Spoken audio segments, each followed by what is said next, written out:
Spotlight நேயர்களுக்கு வணக்கம். அண்ணா திமுக திமுகவோட சேருமா அப்படின்னு சொல்லி இப்போ டாக் ஆஃப் த சிட்டியா தான் இருந்துகிட்டு இருக்குது. இப்போ எப்படிங்க அண்ணா திமுக திமுகவோட சேரும்? சேர்றதுக்கு 100% வாய்ப்பு கிடையாது. இந்த இடப்பட்ட காலத்துல இப்ப கோயம்புத்தூர் முன்னாள் அமைச்சர் வேலுமணி என்ன சொல்றாருன்னா, டிடிவி தினகரனையும் சசிகலாமே அண்ணா திமுகவை நாம கொண்டுகிட்டு வரோம்னு சொல்றாங்க. வேலுமணிக்கு அரசியலுடைய நிதானம் தெரிஞ்சிருந்தா அம்மா முன்னேற்ற கழகத்தை கலைச்சு போட்டு டிடிவி தினகரன் அண்ணா திமுகவில் வந்து கட்சி கலைச்சு அண்ணா திமுக சேர்றதுக்கு வருவாரா? வர்றதுக்கு 100% வாய்ப்பு இல்லை. சசிகலா அது கட்சி அமைப்பே இல்லை. இப்ப இடையில என்னென்னமோ போட்டு எம்ஜிஆர் பாரத புரட்சி தலைவர் என்னமோ கட்சியை போட்டு போற சுத்திக்கிட்டு இருந்தாங்க அந்த சட்டசபை எலெக்ஷன்ல. அவங்கள உள்ள கொண்டாந்து சேர்த்தலான்னு வேலுமணி புதியா கூச்சிட்டு இருக்கிறாங்க. அப்புறம் இந்த விழுப்புரத்தில் இருக்கக்கூடிய மயிலம் தொகுதி எம்எல்ஏ அவர் இருப்பாரு சிவி சண்முகம், உள்ளதும் போச்சனா நொல்லக்கண்ணான்னு சொல்லி அந்த எம்பி பதவியோ தக்க வச்சுக்கிட்டு இருந்திருக்கலாம். இப்ப எம்எல்ஏ பதவியை கூட சேர்ந்தனால ராஜினாமா பண்ணிட்டு ஓடி போயிட்டான். இப்ப இவர் ராஜினாமா பண்ணா அதுவும் போச்சுறாங்கிறதுக்காக வேண்டி உள்ளேயும் போகாத வெளியும் போகாத அண்டர்த்தல தொங்குற மாதிரி தொங்கிட்டு உட்கார்ந்துருக்கிறாங்க. இப்பொழுது வேலுமணிதான் இப்ப சிவி சண்முகத்தோட பேசக்கூடிய பேசுபொருப்பெல்லாம் ஏதாவது ஒரு பிரச்சனை இவர் கூட யாரு சேர்ந்தா நத்தம் விஸ்வநாதன் கூட சேர்ந்துக்கிறார். இல்ல நாம வந்து சின்னம்மாவை சேர்த்தோணும் பெரியம்மாவை சேர்த்தோணும் அப்படிங்கிற மாதிரி சொல்லிட்டு இருக்காங்க. திராவிட முன்னேற்ற கழகம் அனைத்து இந்த அண்ணா திராவிட முன்னேற்ற கழகம் ஒன்று சேர்ந்து தேர்தலை சந்திக்கணும், ஒன்று சேருங்கிற மாதிரி பேசுனா ஏற்கனவே இருக்கக்கூடிய 25 எம்எல்ஏக்கள் என்ன பண்ணானா 2 பேரும் ஒண்ணு சேர்ந்து நீங்க முதலமைச்சர் ஆகலான்னு முடிவு பண்ணதுனாலதான் திமுகவோட கூட்டணி வச்சீங்க. புரட்சி தலைவி அம்மா தீய சக்தியின் திமுக வச்சிருந்து அதனாலதான் நாங்கெல்லாம் வெளியே போனோம் சொல்லி 25 பேர் கொடியை பிடிச்சிக்கிட்டு அங்க விஜயோட போனா அங்க போன ஒரு பழைய குருடி கதவை தொடடின்னு சொல்லி போட்டு ஒரு 6 பேர் ராஜினாமா பண்ண மீதி ஊரா அண்ணா திமுக சேர்ந்துக்கிட்டான். அண்ணா திமுக சேர்ந்துட்டு இப்ப குடத்தில் கொடுத்துட்டு உட்காந்துருக்கானுங்க. அண்ணா திமுக சேர்ந்து அதிகமா குடத்தில் கொடுக்கக்கூடிய பார்ட்டி யாருன்னு சொன்னா இந்த வேலுமணியும் நத்தம் விஸ்வநாதம் இந்த 2 பேர் தான் அதிகமான குடத்தில் பெரிய தலைவலியா இருந்துகிட்டு இருக்குது இப்போ எடப்பாடி பழனிசாமிக்கு. இந்த இந்த லட்சணத்துல நிறைய பேர் தமாகவுக்கு ஆதரவு கொடுத்து ஆவா போட்டு உட்கார்ந்துருக்காங்க. ஆதரவு வரிச்சு அண்ணா திமுக தமிழக வெற்றி கழகம் மெர்ச்சி ஆயிடுச்சு ஒண்ணுதான் சொல்லி அவரொருவருக்கு கருத்து சொல்லிக்கிட்டு திரிகிறாரு. இப்படி சொல்லிட்டு இருக்கிற சமயத்துல அண்ணா திமுகவை பலவீனப்படுத்தணுங்கிற எண்ணத்துலதான் தமிழக வெற்றி கழகத்தில் இருக்கிற உரை பேசிட்டு இருக்கிறான். சட்டசபையில நடக்கிற கூட்டத்துல கூட அதையாதான் பேசிட்டு இருக்கிறாங்க. இப்ப கரும்புக்கு டன்னுக்கு பணம் கொடுத்த விஷயம் விவசாயிகளுக்கு துரோகம் பண்ணிருச்சு தமிழக வெற்றி கழகம். கரும்புக்கு 4000 ரூபாய் கொடுக்குறேன்னு பேசுறப்போ நம்ம எடப்பாடி பழனிசாமி அவர்கள் அந்த ஊக்கத்தொகை கொடுத்ததுக்கு விவசாயிகள் பலனடைய மாட்டாங்க அப்படின்னு சொல்றப்போ அந்த எதிர்த்தரப்பில் இருக்கக்கூடிய செங்கோட்டையன் இருக்கிறாரு எந்திரிச்சு என்ன பேசுறாருன்னு சொன்னா, நாம அண்ணா திமுக ஆட்சி காலத்தில் இருக்கிறப்ப நாம குறைச்சலாத்தான் பணம் 4000 ரூபாய் கொடுத்துறப்போ இப்ப விவசாயிகளுக்கு அதிகமா கொடுக்குறோம் நாம குறைச்ச கொடுத்தோங்கிறா. அப்போ எடப்பாடி பழனிசாமி என்ன சொல்றாருன்னா, அந்த தமிழ விவசாயத்துறைக்கு மந்திரியா இருந்தவர் யாரு? அவருதான் இருந்தாரு, அவருக்கு தான் ஏன் குறைச்சு கொடுத்தாரு அவரை கேளுன்னு சொல்லி அங்க சட்டசபையில ஏற்கனவே நடந்த நிகழ்ச்சி அவன் போனா இவன் போனாங்கிறத பேசிட்டு இருக்கானுங்களோடையோ நாட்டு மக்களுக்கு செய்யக்கூடிய திட்டத்தை பச்சா உள்ள போய் பேசிட்டு உட்கார்ந்துருக்காங்க எல்லாருமே. எல்லா எம்எல்ஏவும் போய் திமுக ஒரு கருத்தை சொல்றான், அண்ணா திமுக ஒரு கருத்தை சொல்றான்.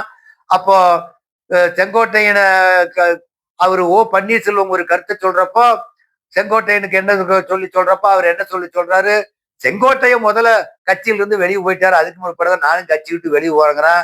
அதுக்கு நம்ம ராஜ்மோகன் எந்திரிச்சு சொல்றாரு, அவர் கட்சி விட்டு வெளியே போய் வந்தாலும் அவர் வச்சிருக்கிற தலைமை படத்தை சோப்புல வச்சுக்க சொல்லி எங்க தளபதி விஜய் அவர்கள் உரிமை கொடுத்திருக்கிறாரு. நீங்க வந்து கட்சியை மாறிட்டீங்க, அங்க இருக்கக்கூடிய சோப்புல ஜெயலலிதா படத்தை வீசி எறிஞ்சு போட்டு நீங்க முக ஸ்டாலின் படத்தை வச்சுக்கிட்டீங்கன்னு பேசுறாங்களே. விஜய் ஒன்னும் ஜெயலலிதா படத்தை வச்சுக்க சொல்லி ஆதரவு கொடுத்துருக்கீங்க. ஏன் கொடுத்தாரு? ஜெயலலிதா ஊழல் குற்றவாளி தான். ஜெயிலுக்கு போய் சாகக்கூடிய வர்ற போது ஜெயலலிதா ஊழல் குற்றவாளி, செங்கோட்டையின் ஊழல் குற்றவாளி தான், ஜெயிலுக்கு போயிட்டு வந்தவர் தான். இந்த ஊழல் குற்றவாளி ஒரு ஊழல் நான் நேர்மையா ஆட்சி நடத்துறேன்னு சொல்லிட்டு இருக்கிற விஜய் இந்த ஊழல் குற்றவாளி படத்தை கொண்டுகிட்டு வந்து சோப்புல என்னோட படத்தை வச்சானா, இந்த ஊழல் குற்றவாளி செங்கோட்டையன் நான் நேர்மையா இருக்கிற படத்தை வச்சா எனக்கு மானக்கேடு கெழு எனக்கு இழுக்குன்னு சொல்லி போட்டுதான் நீ யார் படத்தையும் வச்சு நிக்கி ஊழல் ஜெயலலிதா ஊழல் சொல்லி படத்தை வச்சுக்கன்னு சொல்லி அதுக்காகத்தான் அந்த தளபதி விஜய் சொல்லி இருக்கிறார ஒழிய செங்கோட்டையனுக்கு மனமும் தள்ள சொல்ல நான் நேர்மையா ஆட்சி நடத்துறேன், தப்பு பண்ணா யாராவது தண்டிப்பாங்க. ஏற்கனவே தப்பு பண்ணிட்டு போனவர செங்கோட்டைங்க. அப்போ அவருடைய படத்தை சோப்புல வச்சுக்கிறதுக்கு அவர் விடுவாரா? அவரு விடல. அதனாலதான் நீ அம்மா படத்தை வச்சுக்க, நீ அம்மா படத்தை வச்சுக்கிறது ஆட்சியா பண்ணி என் படத்தை வச்சு எம்மானத்தை வாங்காதீங்கிற மாதிரி அவர் சொல்லிட்டாரு. இப்ப சட்டசபையில பல்வேறு நிகழ்ச்சி நடக்கிறதுல எல்லாம் அந்த மேகதாது அணை பத்தி பேசுறாக்க ஒரு தீர்மானம் போடுறாங்க. இதுக்கு கூட்டு கதா புத்தான்னு பேசிட்டு சட்டசபை கூத்தா நடக்குது.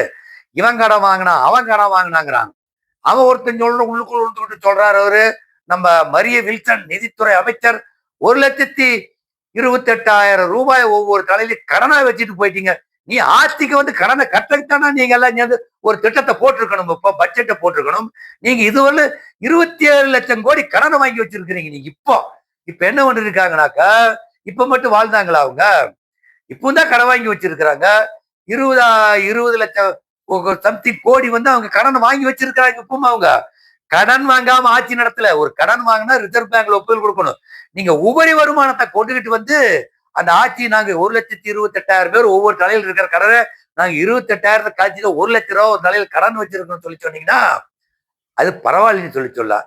இப்ப மட்டும் நீங்க 27,000 கோடி கடனை வாங்கி வச்சு கொண்டிருக்கிறீங்க. நீங்க இன்னும் ஆட்சி முடிகிறதுக்குள்ள இப்ப 12 லட்சம் கோடியா இருக்கிற கடன் வந்து 20 லட்சம் கோடியா வரும்னு யாரு சொல்றாரு? வீத லீடர்ஸ் அண்ணாமலை சொல்றாரு. வருஷம் 2 லட்சம் கடன் வாங்கும், 5 லட்சம் 5 வருஷத்துக்கு வாங்குறோம், 10 லட்சம் ரூபாய் 10 லட்சம் கோடி கடனாச்சு. ஏற்கனவே 12 லட்சம் 8 20 லட்சம் கோடி தமிழக வெற்றி கழகம் 5 ஆண்டு முடியறப்ப அந்த 20 லட்சம் கோடியோட தான் இருக்குன்னு சொல்லி கடன் இருக்குன்னு சொல்லி நிதித்துறை கூட செயலாளர் சொல்றாரு கடனை வாங்கித்தான் பண்ண முடியும்னு சொல்லி சொல்றாங்க. இப்ப ஒவ்வொருத்தரும் இத்தனை கோடி இப்ப மரிய வில்சன் சொல்றாரு கடன் வச்சிருக்கணும்னு சொல்றாரு. மரிய வில்சனுடைய மாமனாருடைய சொத்து எத்தனாயிரம் கோடி இருக்குன்னு தெரியும். நீங்க அதுல ஒரு பகுதி கரைச்சி கொண்டு வந்து கட்சிக்கு நிதியை சேர்த்த வேண்டியதான? நீங்க லாட்டரி அதிபர் மார்டின் என் பேர்ல சொத்தே கிடையாது ஒண்ணுமே இல்லைன்னு சொல்லி சொல்றாரு. ஆனா தேர்தலில் பார்த்தா பல லட்சம் கோடி ரூபாய்க்கு வருமானத்தை காமிச்சிருக்கிறார், தொழில் நிறுவனத்தை காமிச்சிருக்கிறார். இதுல 900 கோடி ரூபாய் எதுக்காக நீங்க வந்து கட்சி ஃபண்டு திமுகவுக்கு கொடுத்தீங்க லாட்டரியில இருந்து சொல்றாங்க. அதை சொன்னா நம்ம உதயநிதி ஸ்டாலின் வந்து உங்க மாமனார் தான் கொடுத்தா மாமனார் கேளுங்கிறான். அப்போ இவர் என்ன சொல்றாரு? உங்க அப்பாவை போய் கேட்கணுங்கிற மாதிரி இவங்க கருத்தை சொல்றாங்க. இப்போ என்ன சொல்றாருன்னா அவ ஆதவர்ஜின் என் பேர்ல சொத்தே கிடையாது ஒண்ணும் கிடையாது, நான் ஒரு எம்டி பாக்கெட் வெசல்ங்கிறாரு. ஆனா தேர்தல் அஃபிடவிட்ல கொடுத்துருப்பாட்டா 1000 கணக்கில் கோடி கணக்கில் சொத்த கணக்கில் கொடுத்துருக்கிறாரு. எல்லாமே பேசுறது கூட பொய்யும் பித்தலாட்டம் தான் இப்ப தமிழக வெற்றி கழகத்துல நடந்துகிட்டு இருக்குது. தமிழக வெற்றி கழகத்துல இருக்கக்கூடிய கட்சிக்கு இப்போ தமிழக வெற்றி கழகத்துல வந்து இப்ப மாநில முழுக்க வருவாய்த்துறையில் ரெஜிஸ்டர் ஆபீஸில் ரைடு விட்டாங்க. ரைடு விட்டு என்ன நடந்திருக்கணும்? எங்கேயுமே உபரிமனமான பணம் இல்லை அப்படின்னு சொன்னாதான் லஞ்சம் வாங்கலின் அர்த்தம். இப்ப நான் 5-6 நாளைக்கு முன்னால தமிழ்நாட்டில் இருக்கக்கூடிய எல்லா ரெஜிஸ்டர் ஆபீஸ்லயும் போய் ரைடு விட்டு 80 லட்சம் ரூபாயை பிடிச்சேன்னு சொல்லி போட்டு நம்ம ஊழல் தடுப்பு அதிகாரிகள்லாம் சொல்றாங்க. லஞ்ச ஆன்டி கரப்ஷன் சொல்லுது இல்லையா? 80 லட்சம் ரூபாய் எல்லா ரெஜிஸ்டர் ஆபீஸ்ல பிடிச்சிருக்குன்னு சொல்லி சொன்னா உங்க ஆட்சிக்கு கேவலமா இல்ல? நாங்க எல்லா ஆபீஸ்ல ரைடு விட்டோம், எல்லா ஆபீஸ்ல வர செலவு கணக்கு கரெக்டா வச்சுக்கிட்டு இருந்தான். அதனால ஊழலற்ற ஆட்சின்னு சொல்றதுக்கு உங்களுக்கு யோகியது இருக்குது.